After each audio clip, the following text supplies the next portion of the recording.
جب وہ فرعون نے موسیٰ علیہ السلام آئے نا تابوت میں، تو فرعون نے کہا انہو قاتلی، یہی ہے مجھے قتل کرنے والا۔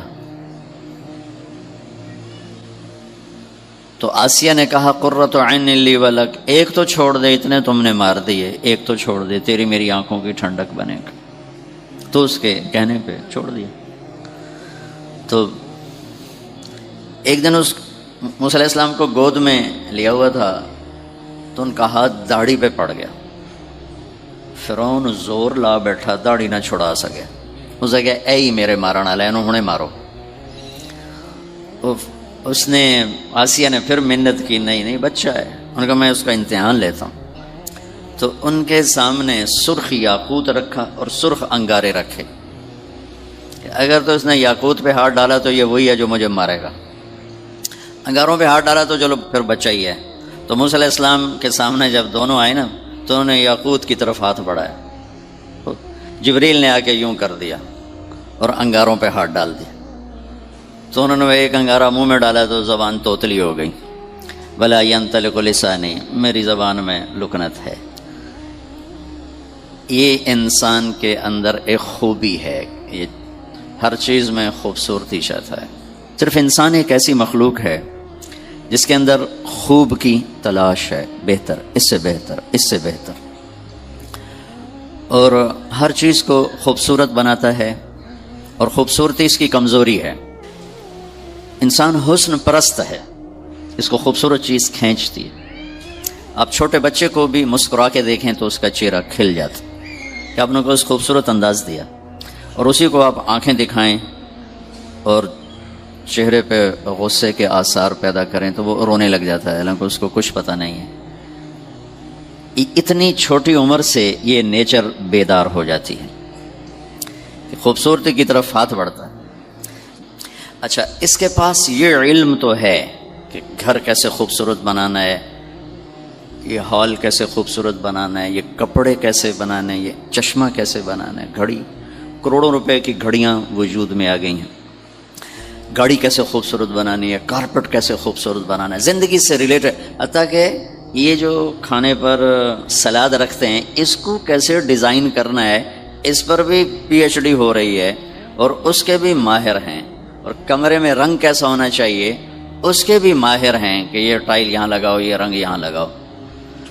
لیکن ایک خلا ہے بڑا زبردست، جو یہ نہ اس کے پاس علم ہے نہ ہی اس کو سیکھ سکتا ہے، وہ ہے کہ زندگی کیسے خوبصورت، زندگی بالکل الگ چیز، وہ کیسے خوبصورت، یہ بھی ایک ڈھانچہ ہے جس کے اندر میری زندگی قید ہے۔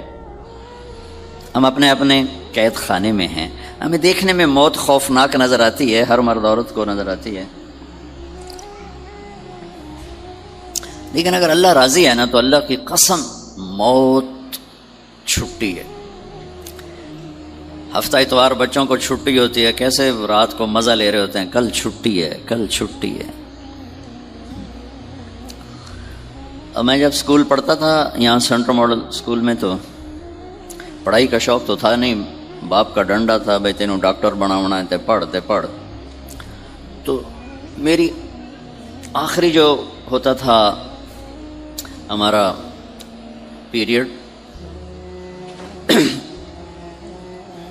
وہ بریک کے بعد 2 ہوتے تھے۔ بریک میں ہم ہاسٹل والے لڑکے کھانا کھاتے تھے، کھانا کھا کے آتے، پہلی شوق کو نہیں، روٹی کھا کے اور بوری بن گئے تو پہ اونگ دے، تو میرے کان لگے ہوتے تھے کہ وہ آخری بیل کب بجے گی۔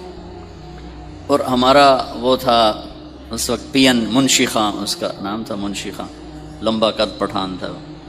تو ٹیچر کیا کہہ رہا ہے میں نے کچھ پتہ نہیں، کیا وہ سمجھا رہا ہے، کیا وہ بتا رہا ہے، میرے کان ادھر لگے ہوتے تھے کہ وہ ٹن کیس لے ہونی۔ جو ہی وہ ٹن کی آواز آتی تو میں سب سے پیچھے بیٹھتا تھا تاکہ استاد کی نظروں میں نہ رہوں، تو میں وہاں سے نعرہ لگاتا چھٹی، اور ایک جمپ لگاتا تھا۔ چھٹی کا تصور کتنا اچھا ہے۔ میرے رب کی قسم، اگر اللہ راضی ہے ہم سے، جاتے ہوئے اگر ہم سے اللہ راضی ہے، تو موت سے خوبصورت پیغام کوئی نہیں، اور موت چھٹی ہے۔ ہمیشہ کے دکھوں سے انسان نجات پا جاتا. لیکن چونکہ اس کا منظر خوفناک ہے، بولتا مرد ہے یا عورت وہ طارق جمیل کی بجائے میت کہلانے لگتا ہے، ڈیڈ باڈی کہلانے لگتا ہے. کوئی بھی نہیں کہتا مولانا طارق جمیل دی منجی چاہو، کہتے ڈیڈ باڈی اٹھاؤ، میت اٹھاؤ. وہ نام ہی تبدیل ہو جاتا. پھر ہم جا کے آپ مستورات تو جاتے نہیں، ہم ان کو منو مٹی کے نیچے دبا دیتے، اوپر سلیں رکھتے ہیں، اوپر مٹی ڈالتے ہیں. تو ظاہر بڑا خوفناک ہے، اس لیے وہ موت کی بات بھی خوفناک نظر آتی. عید کا موقع تھا اور میں اپنے گاؤں میں عید پڑھا رہا تھا تو ایسے کوئی موت کا تذکرہ شروع ہو گیا. تھوڑا میں نے وہ لمبائی کر دیا تو میرے چاچا تھے رب نواز، میاں رب نواز مرحوم، وہ تھوڑی دیر تو سنتے رہے، پھر وہ نہ رہ سکے. طارق میاں عید دے دیں، کوئی چنگی گل کر دو، موت نو لائے تے بہ گئے. تو یہ ہمارے ذہن کی عکاسی ہے، وہ کوئی چنگی گل کر دو، موت نو لائے تے بہ گئے، کہ وہ موت ایک خوفناک چیز نظر آتی. اگر اللہ راضی ہے تو اس سے خوبصورت کائنات میں کوئی چیز نہیں. اگر اللہ ناراض ہے اس سے خوفناک کوئی چیز نہیں. ہلاک ہو گیا.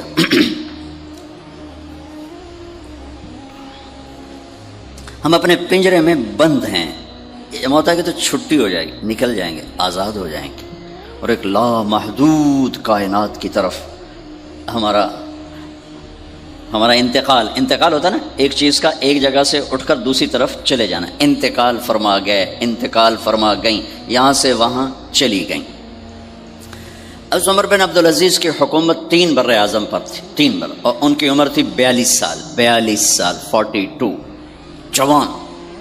3 بر اعظم پر سے لاہور بھی ان کی حکومت کے تابع تھے. ان کو زہر دیا گیا تھا. تو طبیب نے ان کو جب چیک کیا، کہا امیر المومنین زہر کا علاج ہو سکتا ہے.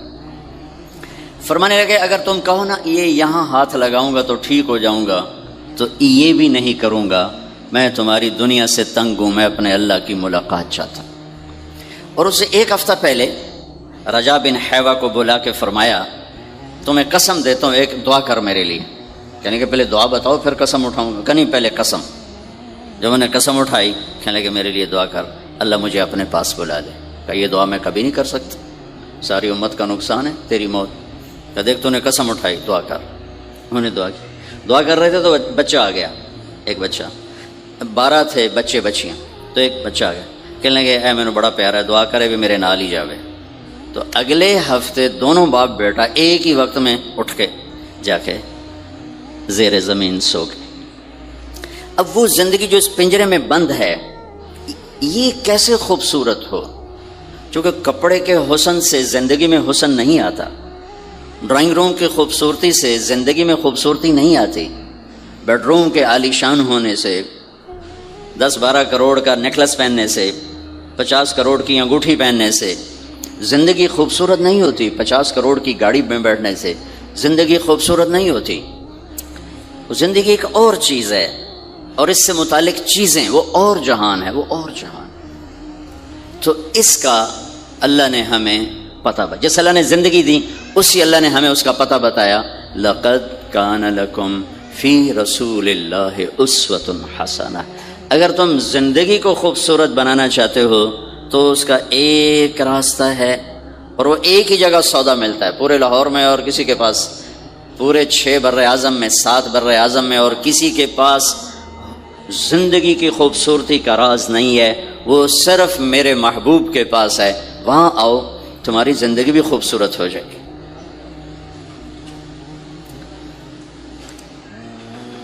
سوئٹزرلینڈ میں 2-3 دفعہ گیا ہوں. دنیا کا خوبصورت ترین ملک، اور ایک آدمی غریب نہیں وہاں، ایک آدمی وہاں غریب نہیں. سب خوشحال ہیں، مالدار ہیں، فقیر غریب ایک شخص بھی نہیں. اس طرح انہوں نے اس کو سیٹ کیا. اور اس ملک میں خودکشی کرنا قانوناً جائز، کہ آپ درخواست دیتے ہیں میں مرنا چاہتا ہوں، وہ آپ کی درخواست پہ آپ کو زہر کا ٹیکہ لگا کے موت کی نیند سلا دیتے ہیں. ملک خوبصورت، لوگ خوبصورت، وادیاں خوبصورت، گھر خوبصورت، سواریاں خوبصورت، شہر چمکتے اجلے. میں لیٹ آ گیا، معافی چاہتا ہوں کہ سڑکاں کوئی نہ ہیں، دریا بنے ہوئے ہیں. تو بیڑی دی لوڑ آئی اسی گڈی تے موٹر تے چڑھ بیٹھے. تو ہمارے تو شہروں کا حال کوئی نہیں ہے. تو پھر وہ وہاں مرنے کی اجازت کیوں ہے؟ میں تو اگر مرنا چاہتے ہو آ جاؤ، ہم تمہیں زہر کا ٹیکہ لگا دیں. کہ ان کے پاس یہ علم نہیں ہے کہ زندگی خوبصورت کیسے بنتی ہے.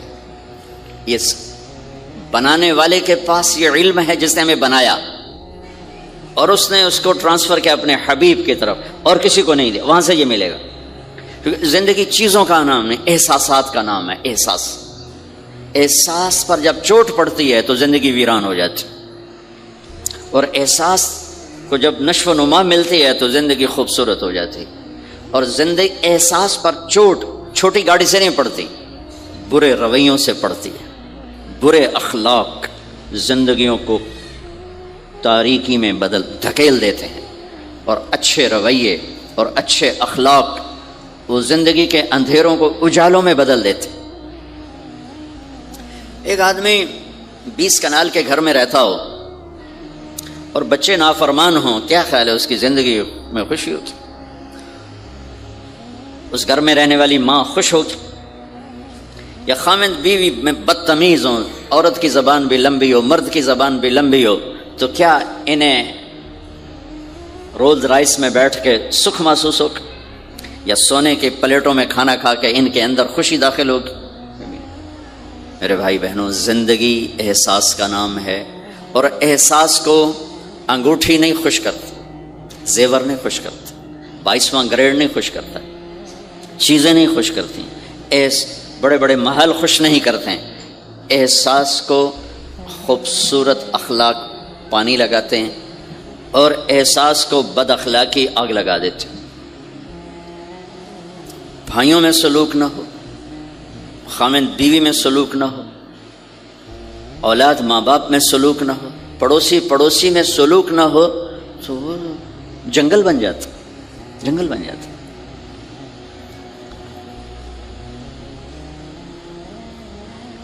اور صرف میرے نبی پاک صلی اللہ علیہ وسلم وہ ہستی ہیں جنہوں نے زندگی کو زیور پہنایا، جنہوں نے زندگی گزارنے کا طریقہ بتایا، جس طریقے کو اپنا کر یہ مستورات، آپ، ہم، یہ ہمارے بچے ایک عالی شان حسین خوبصورت زندگی گزار سکتے.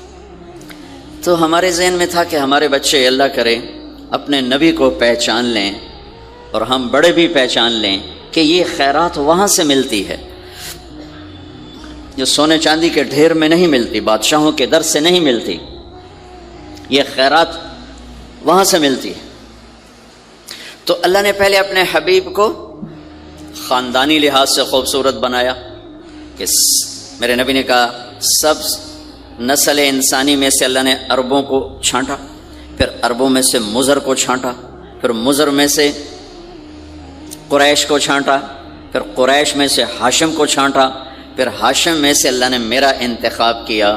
میں اس دنیا میں سب سے عالی خاندان والا ہوں، مجھ سے بڑا خاندان کسی کا نہیں، مجھ سے بڑا کسی کا نسب نہیں ہے.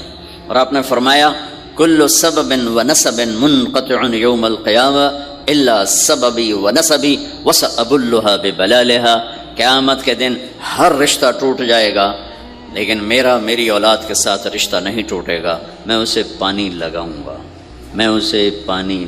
گا. تو پہلا حسن دیا خاندان کا، ساری کائنات میں سے چھانٹ کے الگ کر کے اللہ تعالیٰ نے ان کو چاروں طرف سے ریت اور پہاڑ کھڑے کر دیے کہ کوئی غیر قوم اندر نہ جا سکے، اور ان کی فطری صلاحیتیں اور ان کی فطری صفات وہ ابھرتی رہیں. تو خاندان کے لحاظ سے سب سے بلند و بالا، اور کسی کا خاندانی نسب آدم علیہ السلام تک نہیں جاتا. یہ واحد ہستی ہمارے نبی جن کا نسب آدم علیہ السلام تک جاتا. ایک دفعہ میرے بھائی نے ہمارا وہ جو نہیں ہوتے جائیداد کے زمینوں کے کاغذات، تو ملتان کی کونسل سے انگریزوں تک کے دور سے نا اپنی پیڑھی نکالی، نسب نامہ نکالا، تو کچھ 16 نام نکلے. 16 ممکن ہے اس سے اوپر ہندو ہوں، تو 16 نام اسلامی تھے. تو وہ اس نے نا فریم کروا کے گھر میں لگوا دی. میں ان کو یاد کرنے کی صرف 16 ان کو میں یاد کرنے کی میرا حافظ اللہ کا شکر اچھا ہے تو میں نے ان کو یاد کرنے کی کوشش کی. آپ یقین مانے مجھے ابھی تک یاد نہیں ہو رہے. اتے ہیٹھا ہو جاندے یاد نہیں رہے. میرے نبی کے 80 واسطے ہیں. ہم نے 16 واسطے تلاش کیے, یاد نہیں ہو سکے. میرے نبی کے 80 واسطے ہیں اور وہ میرے سینے میں اللہ نے ڈال دیے, محفوظ کر دیے کہ اللہ کا ایک نظام چل رہا ہے کہ میں نے اپنے نبی کی ہر چیز کو محفوظ رکھنا ہے. آدمی کو اپنے خاندان عزیز ہوتا ہے, رشتہ عزیز ہوتا ہے, اور اگر پیو دادوں کے پیچھے کوئی تاریخ ہو تو اور زیادہ آدمی فخر کرتا ہے.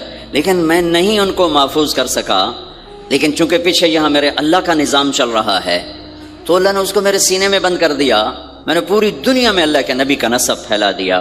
محمد بن عبداللہ بن عبد المطلب بن ہاشم بن عبد مناف بن قصی بن کلاب بن مرہ بن کعب بن لوی بن غالب بن فہر بن مالک بن نضر بن کنانہ بن خزیمہ بن مدرکہ بن الیاس بن مدر بن نزار بن معد بن عدنان بن اود بن حمیسہ بن سلامان بن عوس بن بوز بن قموال بن ابی بن عوام بن ناشد بن حزا بن بلداس بن یدلاف بن طابخ بن جاحم بن ناحش بن ماخی بن عیفی بن عبقر بن عبید بن الدعاء بن حمدان بن سنبر بن یثربی بن یحزن بن یلحن بن ارعوى بن عیذی بن زیشان بن عیسر بن اقناد بن ایہام بن مقصر بن ناحذ بن زارہ بن سمی بن مزی بن عوض بن عرام بن قیدار بن اسماعیل بن ابراہیم بن عادر بن ناحور بن سروج بن رعوب بن فائج بن عابر بن ارفخشاد بن سام بن نوح بن لامک بن متوشالہ بن ادریس بن یرد بن ملہ الایل بن قینان بن آنوش بن شیس و بن آدم علیہ السلام.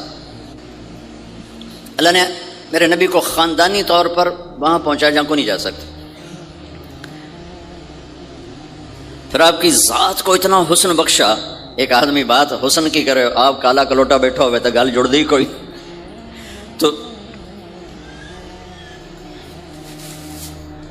آپ تشریف لے جا رہے تھے ہجرت کر کے, تو راستے میں ایک رابغ ایک جگہ تھی, وہاں بھوک لگی, پیاس لگی, وہ کھانے کا سامان تھا نہیں, تو ایک بڑھیا عورت کا خیمہ دیکھا. وہاں پہنچے تو کہا ماں جی کچھ کھانے کو ملے گا؟ میں نے کہا بیٹا قحط کا زمانہ ہے, کچھ نہیں ہے. تو ایک مریل بکری کھڑی تھی وہاں, بالکل چمڑا تھے ہڈی. آپ نے کہا میں اس سے دودھ نکال لوں؟ ان کا بیٹا یہ تو بن بیاہی بکری ہے اور ماس اس کے اوپر نہیں ہے, یہ کیا دودھ دے گی؟ کہ آپ اجازت دو. ان کا لہلا چونکہ غیر فطری کام ہو رہا تھا تو لہٰذا اس نے آپ کو غور سے دیکھا کہ یہ کون ہے جڑا ایو جی بکری جو دودھ کٹو ہے. لہٰذا آپ کیسے دیکھنے لگی. تو آپ نے بکری کو کھینچا اور اس کے تھنوں کو ہاتھ لگایا, وہ نیچے لٹک گئے اور ایک پورا ڈول دودھ سے بھر دیا. بکری سے یہ گلاس بھی نہیں بھرتا بکری کے دودھ سے, لیکن وہ پورا ڈول بھر دیا.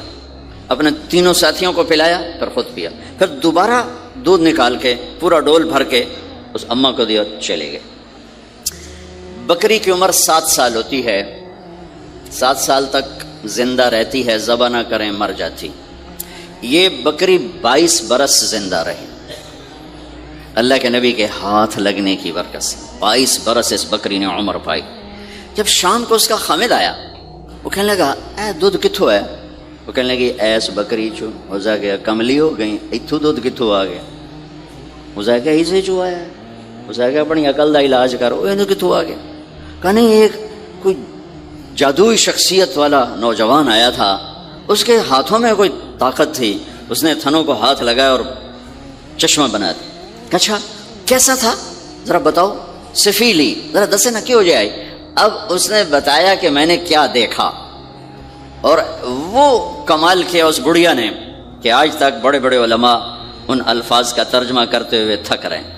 وہ کہنے لگی ابا معبد رأیت رجلا ظاہر الوضاء ابلج الوجه حسن الخلق لم تعبه ثجلا لم تزر به سعلا ازج اقرا وسيم قصيم في عينيه تعج في صوته صحل في لحيته كفافا في عنقه سطع ان تكلم علاه البهاء وان سكت علاه الوقار وهو اندر الثلاثه مجھے بھی ہمیشہ اس کے ترجمے میں تھکنا ہی پڑتا ہے، لیکن مجھے اس کی بڑی ایک تعبیر اللہ نے سجائی. کہنے لگے، میں اس کا ترجمہ یوں کرتا ہوں، کہنے لگے ابو معبد میں تمہیں کیا بتاؤں، میں نے ایسا انسان دیکھا مجھے لگا جیسے 14ویں کا چاندی کپڑے پہن کے زمین پہ آ گیا. کہ مجھے یوں لگا جیسے 14ویں کا چاندی زمین پہ کپڑے پہن کے اتر آیا. کیا حسن تھا، کیا جمال تھا، کیا خوبصورت بھویں تھیں، کیسا ماتھا چوڑا تھا، آنکھیں کیسی حسین تھیں. ادعج اشکل احور اہدب اکہل انجل ابرج. میرے نبی کی آنکھوں کے بارے میں 7 الفاظ آتے ہیں، 7 جو میں نے ابھی دہرائے، اور ان 7 کا ایک ترجمہ ہے کہ کائنات میں ایسی آنکھ اللہ نے کسی کو نہیں عطا فرمائی، ایسی خوبصورت آنکھیں اللہ نے عطا فرمائی آپ کو. تو آواز میں جادو تھا، آواز میں جادو تھا، آواز دل کو پکڑتی تھی. گردن لمبی خوبصورت تھی، چہرہ 14ویں کے چاند کی طرح چمکتا تھا، اور براق الثنایا، دانت ایسے خوبصورت تھے، مسکراتے تھے تو دانتوں سے نور نکلتا دکھائی دیتا تھا، جب بولتے تھے تو نور چھا جاتا تھا، چپ ہوتے تھے وقار چھا جاتا تھا. خوبصورت سیاہ کالے بال تھے، نیم گھنگریالے بال تھے، پیٹ نہیں نکلا ہوا تھا، بال نہیں اڑے ہوئے تھے، سیدھا وجود تھا، سیدھا. کتنے ہمارے معاشرے کے لوگ ہیں، آپ سجے پاسے بیٹھے ہوں پیٹ کھبے پاسے گئے ہوں، پیٹ کھبے پاسے ہوں آپ سجے پاسے ہوں. تو اللہ نے کھانا حلال حرام بند کیا ہے، حلال کھاؤ. حلال کا بھی طریقہ سکھایا کہ ماں بنتے نہ کھاؤ، بندہ بنتے کھاؤ. اتنا نہ کھاؤ کہ چربیاں چڑھ جائیں. زیادہ کھانا انسانیت نہیں، کم کھانا انسانیت. بیچ میں بات آگے کہہ رہا ہوں. میرے نبی نے کہا سب سے بدترین برتن جسے انسان بھرتا ہے اس کا پیٹ ہے. سب سے بدترین برتن جسے انسان بھرتا ہے اس کا پیٹ ہے.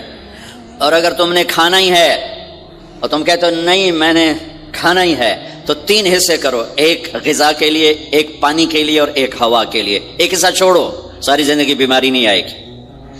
لیکن یہاں تک کھانے کے بعد پھر ڈاکٹروں کی چاندی نہیں ہوگی تو اور کیا ہوگا؟ جب تک یہ بیکریاں ہیں، یہ کولڈ ڈرنکس ہیں اور یہ فاسٹ فوڈز ہیں، صحت مند کوئی نہیں ہوگا. بھوکے رہنے میں اللہ نے صحت رکھی، کھا کھا کے تباہی پھیر دیتے. میٹھا کھانے سے شوگر نہیں ہو رہی، زیادہ کھانے سے شوگر ہو رہی، دبا کے کھانے سے شوگر ہو رہی. اللہ میرے نبی نے کھانے کا طریقہ بھی بتایا، کھانے کی چیزیں بھی بتائیں، کھانے کا طریقہ بھی بتایا، کھانے کے آداب بھی بتائے. کہنے لگی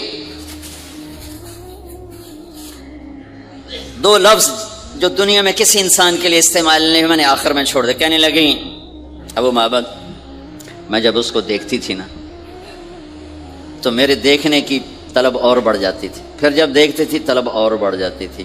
وہ جب تک کھڑے رہے میری آنکھ نہیں بھری. وسیم وسیم وسیم. ابو معبد میں جدھر سے دیکھتی تھی حسن ان کا غلام تھا، ہاتھ جوڑ کے کھڑا تھا. قسیم قسیم. قسیم اسے کہتے ہیں جس کو چاروں طرف سے حسن و جمال نے گھیرا ہوا ہو، اور وسیم اسے کہتے ہیں جس کو دیکھ کے نہ دل بھرے نہ آنکھ بھرے. دنیا کا ہر حسن تھوڑی دیر دیکھنے کے بعد خوبصورتی ختم، کشش ختم. ایک ہستی کائنات میں آئی ہے میرے اور آپ کے نبی، جن کو جتنا دیکھا جاتا تھا دیکھنے کا شوق بڑھتا تھا. ام عائشہ بیٹھی کپڑا سی رہی تھی، سوئی گر گئی، تھوڑا سا اندھیرا نظر نہیں آ رہی. ہمارے نبی کمرے میں انٹر ہوئے تو آپ کے چہرے کے نور سے سوئی چمکنے لگی تو آپ نے سوئی کو اٹھایا ہے. یہ میرے نبی کا ظاہر ہے جو اللہ نے اتنا خوبصورت کر کے بنایا. پھر یہیں ہمیں زندگی کی خوبصورتی بھی ملی کہ زندگی خوبصورت ہو. زندگی خوبصورت ہوتی ہے رویوں کے ساتھ. پہلا رشتہ خامند اور بیوی ہے، پھر اولاد ہے، پھر آگے رشتے بنتے ہیں، ماں باپ ہیں. یہ سارے رشتے یہ اس زندگی سے بنتے ہیں جو میرے نبی ہمیں سکھا کر گئے. آپ بطور چونکہ آپ نے باپ تو دیکھا نہیں، ماں کو دیکھا ہے، اور ماں کے ساتھ زیادہ عرصہ نہیں رہے، صرف 6 سال رہے ہیں. تو ماں کے ساتھ کیا ہونا چاہیے؟ ماں کے ساتھ سلوک ہوگا تو ماں دعا دے گی نا. باپ کی خدمت کرو گے تو باپ دعا دے گا نا. آنکھوں میں آنکھیں ڈال کے بات کرو گے تو زندگی باپ کو تو نیند نہیں آئے گی، ماں کو تو نیند نہیں آئے گی. ماں باپ میں سلوک و اولاد لڑ کے بیٹھی ہو تو ماں باپ کو تو نیند نہیں آئے گی.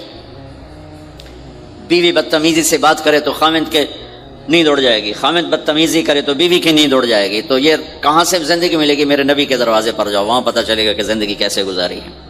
تو آپ نے اپنی اس تمنا کا اظہار کیا، کاش میری ماں زندہ ہوتی تو میں اس کی ایسی خدمت کرتا۔ میں عشاء کی نماز کے مصلی پہ کھڑا ہو کر ہاتھ باندھے سورۃ فاتحہ پڑھ رہا تھا، الحمدللہ رب العالمین۔ ادھر سے میرے گھر سے آواز آتی، محمد، میری ماں مجھے پکارتی محمد، تو میں نماز توڑ کے کہتا لبیک یا اماں، ماں جی میں حاضر ہوں، ماں جی میں حاضر ہوں۔ زندگی کو خوبصورت بنانے کا ماں باپ کے لیے طریقہ کہ اولاد ماں باپ کی آنکھوں کی ٹھنڈک بنے۔ میرے نبی پاک صلی اللہ تعالی علیہ وسلم کی طرف جب کوئی آپ کو بلاتا نا یا رسول اللہ آپ سے، تو مثلا یہ ہماری مجلس ہے، ادھر بھی لوگ ہیں ادھر بھی لوگ ہیں، اب مجھے کوئی ادھر سے بلائے تو میری تو اتنی گردن مڑے گی، کوئی ادھر سے بلائے میری اتنی گردن مڑے گی، لیکن میرے نبی پاک صلی اللہ علیہ وسلم کو ادھر سے جب کوئی آواز دیتا یا رسول اللہ تو اب یوں نہیں کرتے تھے، ہاں جی دسو کی گل ہے، اب پورا یوں کرتے تھے ایسے۔ بولو میرے بھائی کیا بات، سبحان اللہ، آپ کو ادھر سے کوئی بلاتا یا رسول اللہ تب ایسے نہیں کرتے تھے، ہاں جی بولو، اب پورا ایسے مڑ کر پھر فرماتے جی فرمائیے کیا بات۔ اب عام لوگوں کے ساتھ یہ فرماتے تھے، ہم تو اپنی اولاد کے ساتھ یہ نہیں کرتے، بیوی خامند کے ساتھ یہ نہیں کرتے، خامند بیوی کے ساتھ یہ نہیں کرتے، تو وہ ایک گیپ پیدا ہو جاتا ہے، ایک فاصلہ پیدا ہو جاتا ہے۔ تو میرے نبی نے بتایا کہ ماں باپ کے ساتھ کیا کرنا ہے، کہ میری ماں ہوتی تو میں نماز ہی توڑ دیتا اس کے لیے۔ حج کا سفر 70,000 کا مجمع تقریباً جمع ہو چکا ہے ابوا پہنچتے پہنچتے، اور آپ ایک دم اونٹنی کا رخ موڑو پہاڑوں میں چلے گئے۔ میری زندگی سفروں میں گزری ہے، ان میں خوبصورت ترین سفر میرا وہ ہے جو میں نے حضرت اماں آمنہ کی قبر پہ حاضری تھی، پہاڑوں کے اندر۔ آپ اندر تشریف لے گئے، مجمع بھی ساتھ ہو گیا، کدھر جا رہے ہیں؟ اونٹنی کو بٹھایا، پہاڑ ہے کوئی 40-50 فٹ اونچا، اس کے اوپر قدرتی ایسے ایک پلین بنا ہوا ہے جیسے اللہ نے پہلے سے سنبھال کے رکھا ہوا تھا۔ اب تو انہوں نے قبر کا نشان مٹا دیا ہے، تو ماں کی قبر کے سرہانے تشریف لے گئے اور گھٹنے اٹھائے، ہاتھ یہاں رکھے اور سر گھٹنوں میں دیا ایسے۔ یہ پوزیشن ہے چھوٹے بچے کے رونے کی، جب وہ رونا چاہتا ہے تو پھر اپنے پاؤں اٹھا کر یوں کر دیتے۔ پھر اس کے بعد آپ ایک معصوم بچے کی طرح روئے، اور اتنا روئے کہ آپ کی ساری داڑھی آنسوں سے تر ہو گیا، آپ کا احرام تر ہو گیا، اور اپریل کی دھوپ تھی، اور آپ نے فرمایا میں آج رات یہیں قیام کروں گا۔ میں وہاں گیا ہوں، وہاں 2 آدمی نہیں ٹھہر سکتے، میرے نبی نے کہا میں یہیں ٹھہروں گا۔ آگے کوئی 6-7 میل دور انتظام تھا حاجیوں کے اس قافلے کے ٹھہرنے کا، کچھ لوگ چلے گئے ہوں گے، لیکن آپ نے وہ رات اپنی ماں کے سرہانے گزاری۔ اور میں جب وہاں پہنچا تو مجھے چونکہ سیرت پڑھی تھی تو مجھے چشم تصور میں وہ نظر آ رہا تھا، حضرت آمنہ کی عمر صرف 25 برس تھی، اور ہارٹ اٹیک ہوا اچانک، بولا نہیں جا رہا، اور اللہ کے نبی ماں کو دیکھ کے گھبرا رہے ہیں کہ کیا ہوا، 6 سال کا بچہ پہلی موت دیکھ رہا ہے، وہ بھی ماں کی۔ تو مجھے ہارٹ اٹیک ہوا تو بولا نہیں جاتا، بلا رہے ہیں بولا نہیں جا رہا، آواز نہیں نکل رہی، تو بلا رہے ہیں ام ایمن بھی ساتھ ہے، آواز نہیں نکل رہی، لیکن بجھنے سے پہلے شمع کے جو بھڑکتی ہے 2 لفظ بولے، کل حی میت و کل جدید بال وقد ولدت طہرا۔ میرے بچے، ہر جوانی ڈھلتی ہے اور ہر زندگی موت کا نوالا بنتی ہے، مجھے لگتا ہے میرا وقت آ گیا ہے، لیکن میں ایک ایسے بچے کو چھوڑ کے جا رہی ہوں جو ساری دنیا کو پاک کر دے گا، پاکیزہ چھوڑ کے جا رہے ہیں۔ تو پتھروں میں ہی دبایا، کوئی کھودنے کا تو انتظام ہی نہیں تھا، تو جب پہاڑ سے نیچے اترے تو اللہ کے نبی نے ایک دم ہاتھ چھڑایا، دوڑ لگائی اور پھر پہاڑ پہ چڑھ گئے۔ تو ام ایمن آپ کی ماں ہیں، دودھ پلا، 8 عورتوں نے میرے نبی کو دودھ پلا، ان میں ایک ام ایمن بھی۔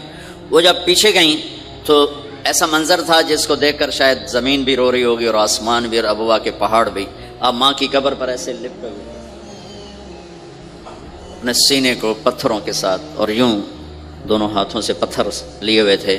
جب آپ ام ایمن قریب آئیں تو آپ سنا تو آپ فرما رہے تھے ماں جی آپ کے سوا تو میرا کوئی نہ تھا, آپ بھی مجھے چھوڑ کے چلی گئیں, میرے لیے اب کس کی گود ہے؟ تو ام ایمن رضی اللہ عنہ نے اٹھانا چاہ کے بیٹا اٹھو, تو آپ نے انکار کر دیا. تو ام نے کھینچ کے نیچے لائیں اور زبردستی لائیں اور اونٹنی پر بٹھایا, اور آگے 2 راتوں کا سفر تھا, وہ سب میرے نبی کے خاموش آنسوؤں سے آپ کا گریبان تر ہوتا گیا. اور آگے نہ کوئی خالہ ہے, نہ کوئی اور آسرا ہے, نہ باپ ہے. باپ اور ماں ہی بڑا سہارا ہوتے ہیں. دادا نے کفالت میں لیا, 8 سال کی عمر میں ان کا بھی اللہ نے ان کو بھی اپنے پاس بلا لیا. تو وہ سارا منظر میرے سامنے گھوم رہا تھا, اوپر سے سورج ڈوبنے والا تھا, تو وہ عجیب کیفیات تھے, وہ میں بیان نہیں کر سکتا ہوں.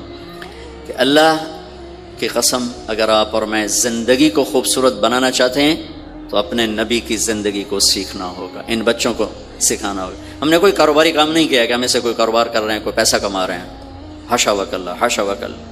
ہماری یہ نسل ان کے ساتھ کاروبار کر رہا ہوں کہ یہ پروان چڑھیں اپنے نبی کی محبت کے ساتھ, یہ پروان چڑھیں اپنے حبیب کے نقش قدم پر چلنے کے ساتھ. ان کے اندر اللہ اس کے نبی کی محبت, ہر بچے بچی کے اندر اللہ نے اپنے اور اپنے حبیب کی چپ ڈال دی, اس کو نکالا نہیں جا سکتے. میں اس کو ایکٹیویٹ کرنا چاہتا ہوں کہ اللہ کرے ان کے جذبے اللہ کے نبی کے ساتھ جڑ جائیں, پھر ماننا آسان ہو جاتا, پھر اطاعت آسان ہو جاتی. جب محبت نہیں ہوتی تو اطاعت نہیں آتی. تو میرے بھائی بہنوں, زندگی کی خوبصورتی کا تعلق میرے نبی والے خوبصورت اخلاق کے ساتھ. پھر اپنے بیویوں کے ساتھ کیا سلوک کیا. 2 مہینے چولہا نہیں جلتا, 2 مہینے کھانے کو کچھ نہیں ملتا, اور ہر بیگم قربان ہے, فدا ہے. 2 مہینے جس عورت کے گھر میں چولہا نہ جلے وہ خامند کا کیا حشر کرے گی. اور میرے نبی کے گھر میں 2 مہینے چولہا نہیں جل رہا ہے, خود بھی بھوک برداشت کر رہے ہیں, بیگمات بھی بھوک برداشت کر رہے ہیں. ایک رات حضرت عائشہ کے ساتھ لیٹے ہوئے تھے ایک ہی چارپائی پر, تو آپ کبھی یوں کروڑ بدلتے کبھی یوں کروڑ بدلتے. پھر ایک دم آگے بڑھے اور چارپائی کی لکڑی کے اوپر ایسے پیڑ کو ٹیک کر نیچے جھک گئے. تو عائشہ اٹھ کے بیٹھ گئے, یا رسول اللہ کیا ہوا؟ آپ سیدھے ہو کر فرمایا, عائشہ بھوک بڑی لگی. جس کے ہاتھ میں جنت کی چابی ہو, جو میرے نبی کا, میرے اللہ کا محبوب اور حبیب ہو, جس سے پردے ہٹا کر میرا رب کلام کر چکا ہو, جسے قاب قوسین او ادنا کا مقام دے چکا ہو, اور جس سے آگے مقام محمود پر بٹھانے والا ہو, اور جس کی شفاعت سے جنت کا دروازہ کھلنے والا ہو, عائشہ بھوک بڑی لگی. تو عائشہ رونے لگی کہ یا رسول اللہ آپ اللہ سے بات کیوں نہیں کرتے ہیں؟ کہ نہیں عائشہ, اسی بھوک میں اللہ سے ملوں گا. مجھ سے پہلے جو نبی میرے ساتھی تھے وہ بھی اسی طرح چلے گئے, میں بھی ایسے ہی چلا جاؤں گا. اور اس کے باوجود بیویاں قربان ہو رہی ہیں, فدا ہو رہی ہیں. کس چیز نے باندھا ہوا تھا؟ میرے نبی کے سلوک نے, میرے نبی کے اخلاق نے. اللہ کی قسم میرے نبی کی شادیاں شوق کی شادیاں نہیں تھیں. ایک حدیث سناتا ہوں, ما تزوجت وما زوجت الا بوحی من السماء نزل به جبریل. سن لو لوگو, میں نے جہاں شادی کی, میں نے جہاں بیٹی دی, پہلے آسمان سے وحی آئی, جبریل لے کر آیا, پھر میں نے شادی کی. تو یہ شوق کی شادیاں نہیں ہیں, زندگی سکھانے کی شادیاں ہیں. جو کہ سب سے مشکل رشتہ خامند اور بیوی ہے, سب سے مشکل رشتہ خامند اور بیوی ہے. اس وقت طلاقیں کیوں بڑھ رہی ہیں؟ ایک تو یہ ہماری یہ جو فاسٹ فوڈ ہے, اس نے ہمارے اندر جو ایک نیچرل سسٹم تھا اسے ڈسٹرب کر دیا ہے. تو غصہ بڑھ گیا ہے, برداشت گھٹ گئی ہے, چھوٹی چھوٹی باتوں پہ گھر اجڑ رہے ہیں. پہلے یورپ میں سنتے تھے, اب یہاں پاکستان آج شادی ہوتی, چوتھے دن طلاق ہو رہی ہوتی. میں وہاں بیان کے لیے نکل رہا تھا مانچسٹر, تو میرے ساتھ جو گاڑی چلا رہا تھا, میں نے پوچھا آپ کیا کرتے ہو؟ لاہور کا تھا. کہا جی میں وکیل ہوں. میں نے کہا یہاں کوئی جھوٹے کیس ہوتے ہیں جیسے پاکستان میں؟ کہا جی نہیں, یہاں جھوٹا کیس کوئی نہیں ہوتا, جو بھی ہوتا ہے جینون ہوتا ہے. میں نے کہا یہاں مسلمانوں کے لڑائی جھگڑے آتے ہیں؟ کہا جی ہاں جی آتے ہیں. میں نے کہا سب سے زیادہ کیا جھگڑے آتے ہیں؟ کہا جی سب سے زیادہ طلاق کے آتے ہیں. طلاق طلاق طلاق طلاق. کہ نہیں سیکھا, زندگی برداشت کا نام ہے, برداشت کرنا سیکھا نہیں. میرے نبی نے 11 شادیاں کی, ہر قسم کی عورت کے ساتھ شادی کی, خاندان کے اندر, برادری کے اندر اور خاندان برادری سے باہر، یہی 3 نسبتیں ہیں۔ اپنے خاندان میں قریش، تو آپ کی کئی بیگمات قریش، حضرت عائشہ، حضرت حفصہ، حضرت زینب، حضرت ام حبیبہ، یہ سب قریش ہیں۔ قریش سے باہر حضرت میمونہ، حضرت جویریہ، یہ قریش سے باہر ہے برادری۔ پھر برادری سے بھی باہر شادی کی یہود، حضرت صفیہ یہودی کی بیٹی ہیں، ان کے ساتھ شادی کی۔ ہر نسل سے شادی کی، اوپر والے کا نظام ہے۔ اپنے سے مالدار حضرت خدیجہ، اپنے برابر ام سلمہ، ام حبیبہ، اپنے سے کم فخر میں جویریہ، صفیہ، اپنے سے غربت کے ساتھ نہیں۔ عمر سے بڑی کے ساتھ شادی کی حضرت خدیجہ، ہم عمر کے ساتھ شادی کی حضرت سودا، عمر سے کم سے شادی کی حضرت عائشہ، بیوہ سے شادی کی حضرت خدیجہ، مطلقہ سے شادی کی حضرت زینب، کماری سے شادی کی حضرت عائشہ۔ جتنی بھی نسبتیں کسی عورت کی بن سکتی ہیں، ان سب میں اللہ نے آپ کو استعمال کر کے زندگی گزارنے کا طریقہ سکھایا۔ تیز مزاج کے ساتھ شادی کی حضرت حفصہ رضی اللہ تعالیٰ عنہ، مزاج میں تیزی تھی۔ حضرت عمر رضی اللہ تعالیٰ عنہ کی بیٹی، مزاج میں شدت تھی، زندگی گزار کے دکھایا۔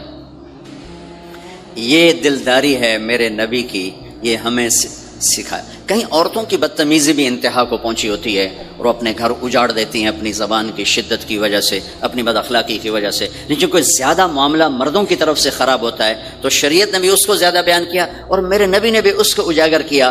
اور میرے نبی کی آخری تقریر، آخری خطبہ حجۃ الوداع کا صرف ایک رشتے کو بیان کیا، صرف ایک رشتے کو بیان۔ ہم کتنے رشتوں میں جکڑے ہوئے ہیں، ماں باپ، بہن بھائی، چاچا تایا، خالہ خالو، دادا دادی، نانا نانی، ساس بہو، کتنے ہم رشتوں میں جکڑے ہوئے ہیں۔ میرے نبی نے صرف ایک رشتے کا حق بیان کیا، استوصوا بالنساء خیرا، میں تمہیں تمہاری بیویوں کے بارے میں وصیت کر رہا ہوں، ان کے ساتھ اچھا سلوک کرنا۔ صرف ایک رشتے کو بیان فرمایا،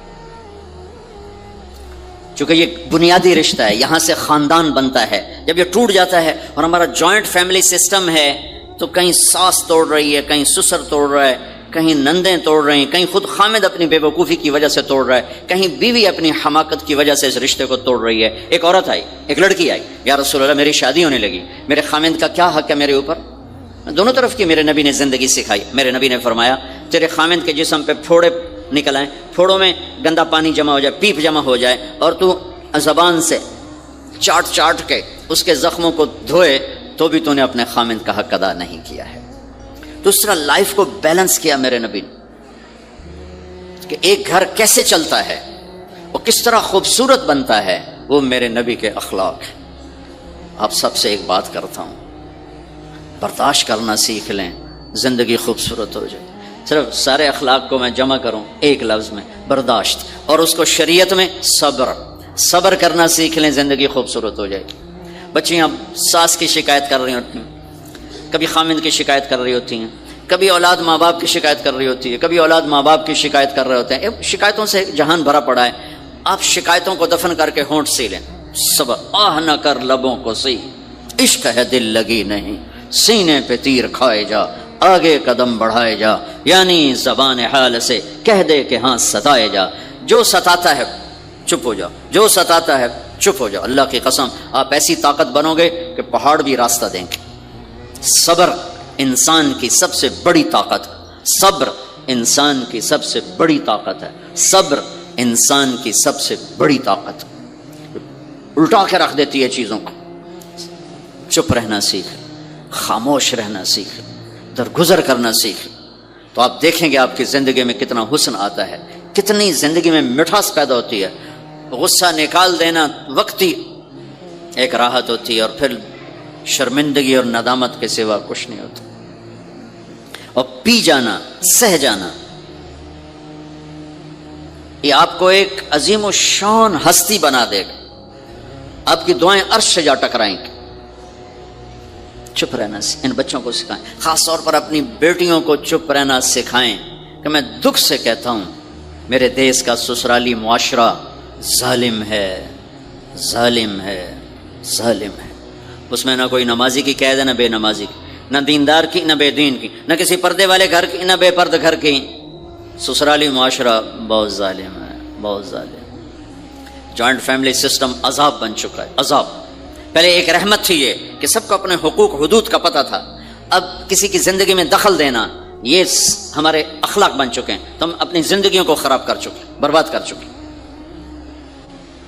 ایک آپ کو حدیث سناتا ہوں، اللہ کی قسم صرف ہمیں سکھانے کے لیے، جس ہستی نے اللہ کو آنکھوں سے دیکھ لیا ہو اس کے لیے عورت کیا چیز ہے، دنیا کیا چیز ہے۔ میرے نبی کا معراج کے بعد دنیا میں واپس آنا سب سے بڑا مجاہدہ اور قربانی ہے۔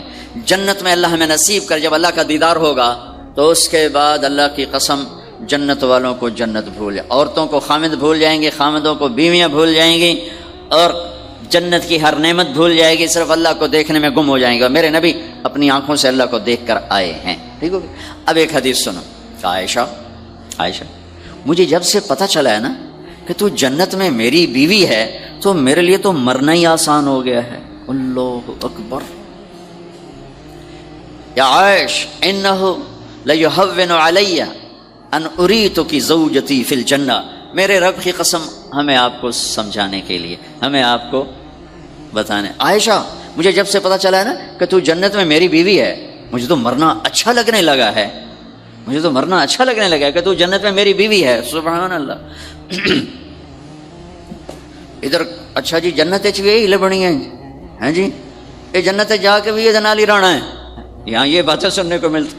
اور میرا نبی کہہ رہا ہے عائشہ مجھے پتہ چلا ہے کہ تو جنت میں میری بیوی ہے تو میرے لیے تو مرنا ہی آسان ہو گیا۔ سبحان اللہ، کیا خوبصورت، اللہ کی قسم یہ دلداری تھی۔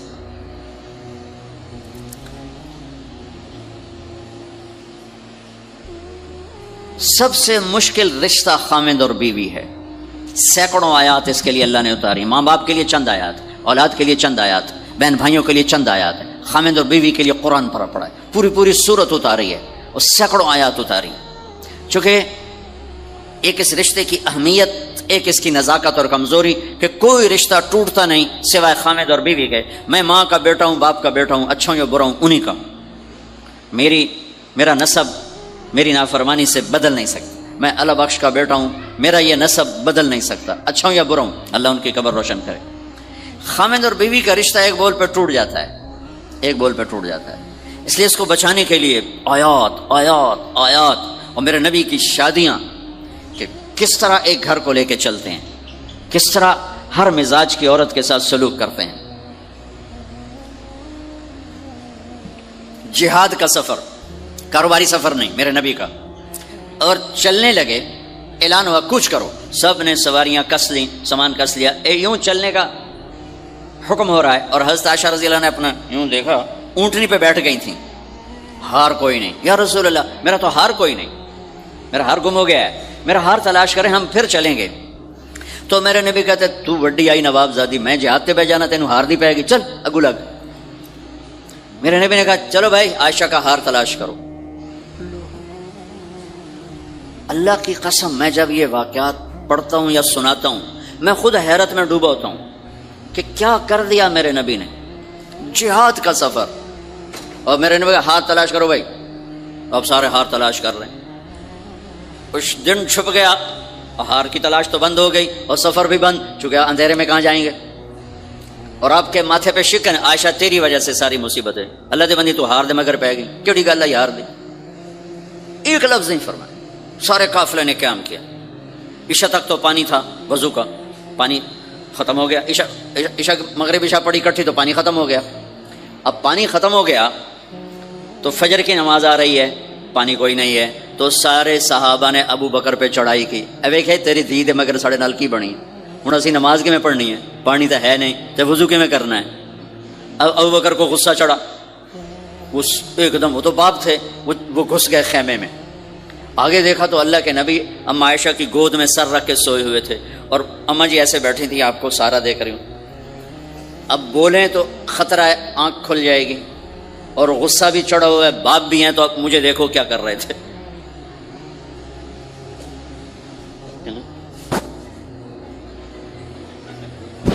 تیرے جب اور پھر یوں ماری زور سے انگلی بیٹی کے نا یہاں، پہلے یوں کرتے پھر ایسے ماری زور سے، وہ کہنے کہ میں ایسے سخت ہو گئی تاکہ میں ایسے نہ ہوں، کہ اگر میں تھوڑا حرکت کی تو اللہ کے نبی کی آنکھ کھل جائے گی، تو مارے گا ٹھا ٹھا ٹھا، منہ سے کہہ رہے اور وہ ایسا کر کے بیٹھی چمک، غصے میں باہر چلے گا۔ اب آپ کی آنکھ کھلی فجر پر تو عائشہ نے کہا یا رسول اللہ وہ تو باہر تو بڑا مسئلہ ہو گیا ہے، پانی کوئی نہیں ہے اور نماز کا وقت ہو گیا ہے، وضو کیسے کریں؟ سبحان اللہ، اللہ نے قانون بدل دیا، دنیا میں پہلی دفعہ ہونے لگا ہے۔ 1,24,000 نبی آئے، پانی نہ علی وضو ہو سکتا ہے، اس کے علاوہ نہیں ہو سکتا۔ میرے اللہ نے قرآن اتارا فَإِن لَّمْ تَجِدُوا مَاءً فَتَيَمَّمُوا صَعِيدًا طَيِّبًا فَامْسَحُوا بِوُجُوهِكُمْ وَأَيْدِيكُمْ مِنْهُ۔ اچھا میرے بندو پانی مک گیا ہے، چلو مٹی چاہتے منہ تے مارو تے دوئی چاہتے ہتھاں تے مارو تے تمہارا وضو ہو گیا، چلو تیمم کرو اور نماز پڑھو۔ اب وہ جو سارے ابو بکر پہ غصے ہو رہے تھے اور عائشہ کہنے لگے واہ ابو بکر بھائی تیرے تو فعل کی کم بن گیا، تیری دھی دے تو فعل کی کم بن گیا۔ تو اسید بن حذیر پہلے ذرا زیادہ گرم ہوئے تھے، تو وہی ابو بکر تیرے گھر کی یہ پہلی برکت نہیں ہے، پہلے بھی بہت شمار برکتیں تیرے گھر کی طفیل امت کو ملی ہیں۔ تو اللہ نے تیمم کی آیت اتار دی، حضرت عائشہ کو ڈانٹ پلانے کی آیت نہیں آئی کہ میرے نبی تیری بیگم کے ہار کی وجہ سے میرے دین کا کام رک گیا اور میرے بندوں کی نماز خراب ہو گئی اور ان کو پانی سے محروم ہونا پڑا۔ میں قربان جاؤں اپنے رب پر، اپنے حبیب پر، اس ماں عائشہ پر، دنیا کی واحد عورت ہے جس کے سینے پر سر رکھ کر کسی نبی نے جان دی ہو۔ 1,24,000 نبیوں میں سے کوئی نہیں ہے جس کا سر بیگم کے سینے اور ٹھوڑی کے درمیان ہو اور اس کی جان اللہ نے نکالی ہو۔ واحد میرے آپ کے مات فی سحری و نحری، سحری و نحری، سحری و کہ میرے چونکہ آپ ایسے بیٹھے تھے اور حبیب پاک آپ کے سینے پر یوں دراز تھے، نیم دراز اس طرح، اور آپ کا سر مبارک ٹھوڑی کے ساتھ لگ رہا تھا، ٹھوڑی کے ساتھ یہ جگہ یہاں لگ رہی تھی اور باقی یہاں تھی آپ اس طرح۔ اور واحد خاتون ہے جن کا حجرہ کسی نبی کی آرام گاہ بنا، ابدی آرام گاہ بنا، واحد اما عائشہ ہیں جن کے حجرے کو اللہ نے کسی نبی کے آرام گاہ بنایا۔ اور یہ واحد حجرہ ہے جہاں 70,000 فرشتہ صبح آ کے درود و سلام پڑھتا ہے اور شام تک پڑھتا ہے، اور شام کو 70,000 نیا آتا ہے اور صبح تک درود و سلام پڑھتا ہے اور واپس چلا جاتا ہے۔ کائنات اللہ جب مسلمان دنیا سے مٹ جائیں گے، مسجد نبوی مٹ جائے گی، بیت اللہ مٹ جائے گا، مدینے کی ایک اینٹ باقی نہیں بچے گی، مکہ کتنے بڑی بڑی بلڈنگیں، ایک اینٹ باقی نہیں بچے گی، اور وہاں سے گزرتے ہوئے لوگ کہیں گے لگتا ہے اتنے کدی آبادی ہوئے گی، ایتھے لگتا ہے کدی آبادی ہوئے گی۔ یہ زبانوں پہ ہوگا، جب سارے نشان مٹ جائیں گے اس وقت بھی 70,000 فرشتہ آ کے درود و سلام صبح سے شام تک پڑھے گا اور شام سے صبح تک پڑھے گا۔ یہ واحد میں خاتون ہیں عائشہ بنت ابی بکر جن کو اللہ نے یہ عزت بخشی، اور یہ واحد خاتون ہیں جب ان کے اوپر تہمت لگی، حضرت یوسف علیہ السلام پہ تہمت لگی تو بچے نے گواہی دی، حضرت مریم پہ تہمت لگی بیٹے نے گواہی دی، اور اما عائشہ پہ تہمت لگی تو اللہ نے گواہی دی کہ میں گواہ ہوں، اللہ گواہ بن کے آئے۔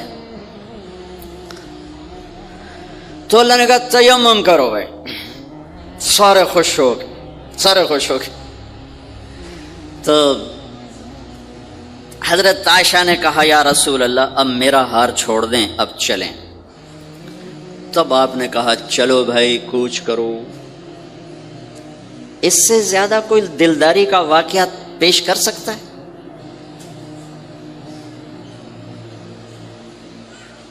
سبحان اللہ۔ اور جب اونٹنی کو اٹھایا گیا وہ ہار کا دھاگا ٹوٹا اور پھسل کے اونٹنی کے نیچے چلا گیا، وہ سارے کھبے سجے ویندے رہ گئے، ہار نیچے پڑا تھا۔ جب اونٹنی کو اٹھایا تو ہار نیچے سے نکلا، تو صاحب نے کہا لے بھائی عائشہ اے تیرا ہار بھی لب گیا۔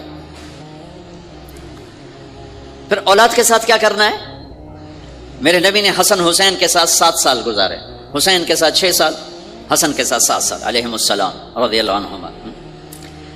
7 سال میں بچہ سمجھدار ہوتا ہے، ایک نصیحت نہیں کی، ایک نصیحت، 7 سال ایک نصیحت نہیں پائیں گے آپ۔ اتنے بڑے نبی، اتنا بڑا انسانیت کا بوجھ، اور روزانہ ٹائم نکال کے بچوں کے پاس آ کر بیٹھتے تھے، ان کے ساتھ کھیلتے تھے، کشتی کرتے تھے، اور بھائیوں کو لائن میں کھڑا کر دیتے تھے۔ تو حضرت جعفر جوانی میں شہید ہو گئے ان کے بچوں کو، اون عبداللہ محمد، ان کے 3 بیٹے، ان کو بھی بلا لیتے اور ایسے ان کو لائن میں کھڑا کر کے پھر ایسے بائیں پھیلا، ہاں بھائی آؤ بھائی مجھے پکڑو، کون ہے جو مجھے پہلے ہاتھ لگائے گا، کون ہے جو مجھے پہلے ہاتھ لگائے گا۔ وہ دوڑ لگاتے، پانچوں کا پانچوں، کوئی سر پہ چڑھتا، کوئی کمر پہ چڑھتا، کوئی گود میں گرتا، اور میرے نبی بیٹھ کے مسکراتے۔ ایک مجھے بات یاد ہے، صرف ایک یاد، کہ حضرت امام حسن رضی اللہ تعالیٰ عنہ علیہ السلام، انہوں نے صدقے کی کھجور اٹھائی اور منہ میں ڈال لی، صدقے کا آیا تھا مال، تو ایک کھجور اٹھا کے منہ میں، تو ہم کہا بخ بخ بخ، تو آپ نے منہ میں نا انگلی ڈال کے کھجور نکال لی کہ بیٹا ہمارے گھر پہ صدقہ جائز نہیں ہے، اس کو پھینک دو۔ بس یہ ایک بات مجھے اپنے نبی کی زندگی میں ملتی ہے، ٹائم دیا، محبت دی۔